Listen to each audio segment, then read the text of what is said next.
The long story short is that they prove here very clearly that that is not possible, and that a lot of the samples that they're receiving for HHC are in fact Delta 8.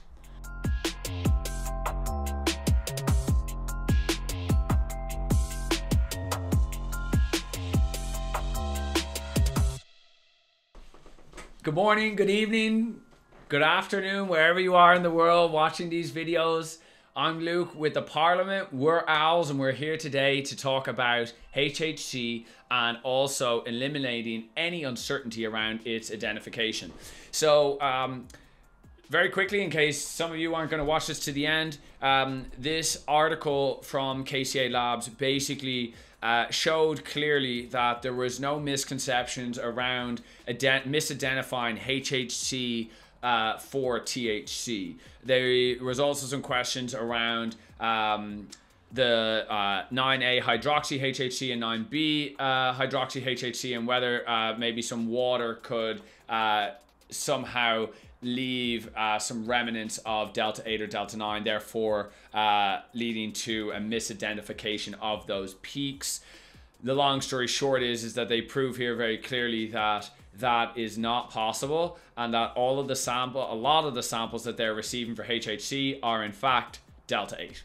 And so for a lot of you who are thinking about this, who are thinking you're not really finding HHC, or you're wondering why are people loving it and you're not, it could be very well the case that you are actually enjoying Delta 8 THC. So yes, that is a quick intro for you. So let's dive into it. So analysis of hexahydrocannabinols, eliminating uncertainty in its identification, prepared by Dr. Richard Sams. And basically here we talk about some main findings and conclusions.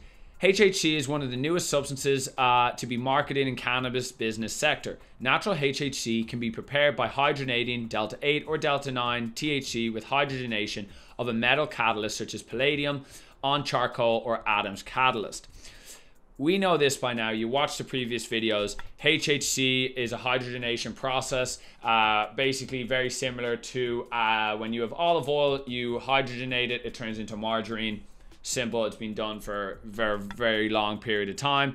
Analytical methods that are fit for purpose for determining the individual D-stereomers of natural HHC and differentiating them from other related substances have been developed and are being used to test raw materials and finished consumer products. To use the abbreviation HHC to include substances other than hexahydrocannabinol has created uncertainty about the identities of raw materials and the components of finished consumer products. Consequently, methods have been developed to differentiate the D-stereomers of HHC as well as the D-stereomers of the 9-hydroxy cannabinol and various cannabinoids. Results of analysis of samples labeled as HHC have been shown to contain mixtures of cannabinoids with no evidence of substances identified as HHC. So let me just break that down for you quickly if you didn't get it. Results of analysis of carts, products, whatever you want to name it, called HHC have nothing in there that is HHC. Okay? Nothing in there that's HHC.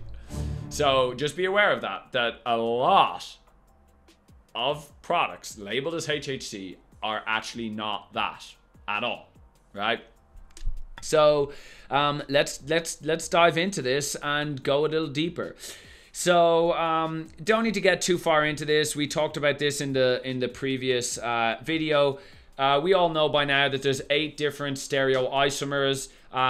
There's also the natural HHC, which would be typically 9R or 9S HHC, and then we've got the 8 other stereoisomers of HHC. Right now, all of those are basically being abbreviated into one. And not only that, but also the 9A and 9B hydroxy variations of these compounds are also being lumped into the same bracket. To give you an example, 11-hydroxy THC is the metabolite that is converted in your stomach once you consume delta 8 or delta 9. That's why we get super high off edibles. Anyway, video for another day.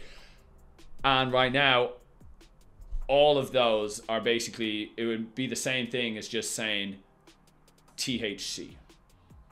And we know that that is not the case, but that's what's happening right now with HHC. First studies of HHC were in 1940s by Noyes Chemical Laboratory, and one of the studies involved the hydrogenation of delta 9 THC. We know all this stuff right now. We want to get into the meat of this. We know about the different isomers. Okay, so analysis of HHC and related substances. Analysis of the D-stereomers of hexahydrocannabinol by gas chromatography and mass spectrometry under isothermal conditions on an intermediate polarity column without devatization affords baseline resolution of these D-stereomers from each other and from other substances, including CBN, CBD, delta 8, delta 9, and their related substances. Okay, what this is saying is that, hey, we were able to clearly identify like delta 8, delta 9, THC. We were able to identify the different D-stereomers of HHC, the 9R, 9S.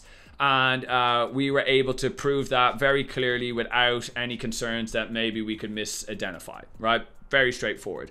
The recent availability of these standards allows them to be differentiated and quantified separately by GCMS, gas chromatography, mass spectrometry. Note that the diastereomers of HHC are completely resolved, and that the more psychoactive isomer, which is the 9R isomer, elutes after the 9S isomer.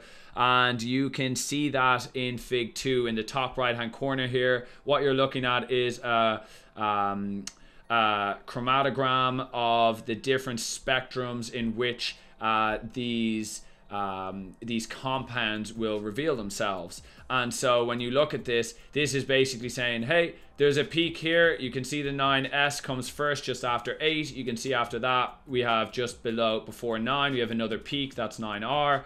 And you can see much further down the line at the 14 reference point, you've got the 9A hydroxy, and then further down after 15, we've got 9B hydroxy. So what this is saying is that we're clearly able to see these, and there isn't really any questions of us being able to identify them or not, and it's very easy and simple to do so.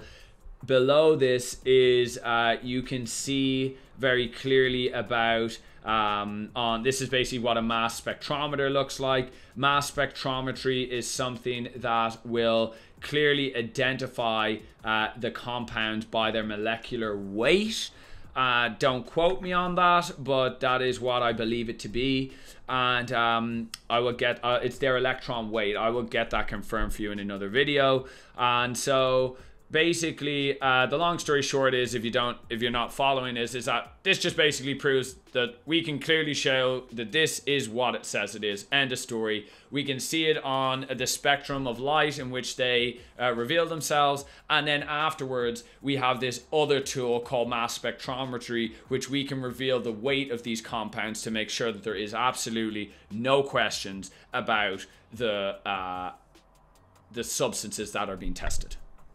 Analysis of the D-stereomers of natural HHC by reverse phase chromatography on C8 bonded phases indicated complete separation, and the reverse elution order compared by the analysis of GCMS. Okay, so basically what they're saying here is that you can also, reverse phase chromatography is basically going the opposite way. And so what you'll notice here in the bottom left hand corner, Fig 5, is you can see that the 9-hydroxy and the 9A, 9B hydroxy are at the start of this spectrum, versus if you look up here in the top right, you'll see they were at the end. And so again, this is just proving, hey, we can prove that this is clear, it's clean cut, there's no questions, we get it, right? And so some samples labeled as HHC have been submitted to KCA for analysis, but they were analyzed by by RP, HPLC, PDA, or GCMS, and neither D-steromer of HHC was detected, and no substance characterized by the molecular mass of 316 were detected by mass spectrometry. However, the results of GCMS analysis of these samples indicated the presence of, what do you know? Delta 8 THC, Delta 6 10A.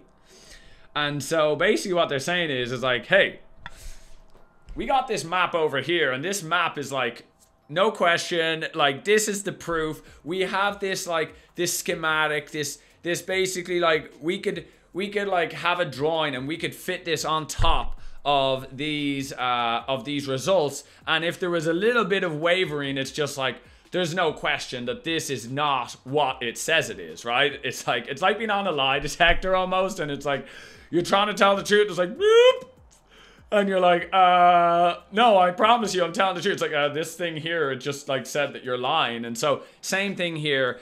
Basically, it's like, KCA has the truth, and they know very clearly that this is the truth. And if you get something very different to that, it's like, well, this substance in here is not what it says it is. So what they're saying is that they're getting samples that in fact are saying they're HHC, but they actually have no HHC in them at all. And in fact, it's just Delta 8 with a little bit of Delta 9 and a little bit of 6A, 10A. What do you know? So they're aware that HHC is being used as an abbreviation for 9B hydroxy hexahydrocannabinol. We sought to determine whether the results for these test samples could be attributed to the loss of water from 9B hydroxy HHC during gas chromatography. They're producing a mixture of tetrahydrocannabinols. Okay, so basically what they're saying here, in gas chromatography, you basically heat the cannabinoids, and then they release, they turn into a gas, and then that gas is registered. And so the question here is like, hey, when we're performing these when we're performing this study, is it possible that somehow that when we are doing this and we're igniting the 9B hydroxy or the 9A hydroxy, that water molecule is somehow contaminating, it's somehow converting back into Delta 8 or Delta 9? And what they did is that they proved very clearly that that is not possible, right? That was not what was happening, that the results that they were getting were correct.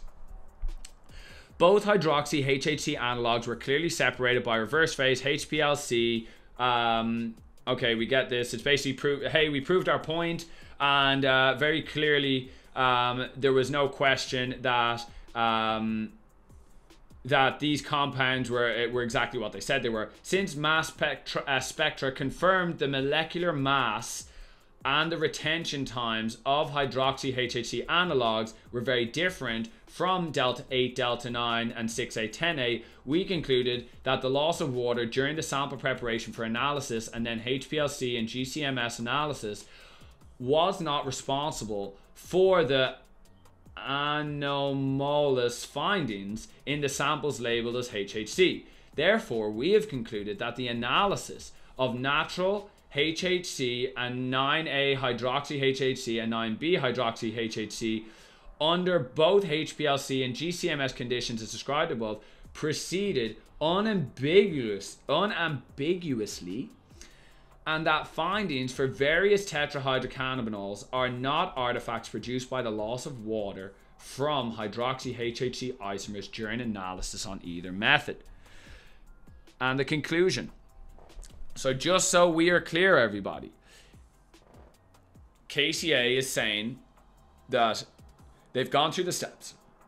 They've proved very clearly that it's not anything to do with their equipment. It's not anything to do with, conversions during these testing phases. And they've proved without a shadow of a doubt that the samples that they're getting, which are saying that they're Delta 8 THC, are definitely Delta 8 THC. What do you know?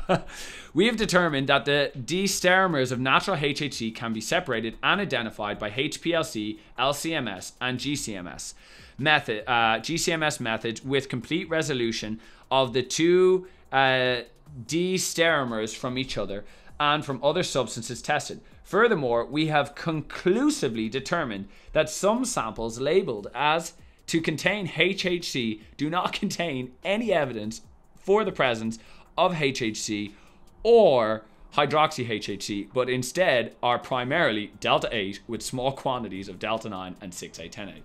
So, there you go, everybody. So, look, what do you know? By this stage, I think you all get it, right? Like, it's the Wild West out there. You have a choice with how you spend your dollars, and when you go into a store, the chances are that they know as much about these substances as you do, and if you're buying directly from a company that has a retail store, they're most likely not verifying any of these results.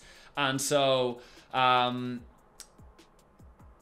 trust, it all comes back to trust, right? Trust who you're buying from. We had this interview with Colorado Chromatography. They're like the leaders in the industry right now. And not only that, but like, make sure that you can at least check for results. At least look for the color differences, right? I actually, next video, I got some HHC here, and I'm going to be trying this for the first time to really give a good understanding of the effects of this with and without terpenes. And so, just don't get ripped off, right? Because at the end of the day, people are charging more for HHC, but if they're just putting delta-8 in there, it's not what you think it is. And so don't pay the premium. And if you're getting HHC for super cheap, it's probably just delta-8.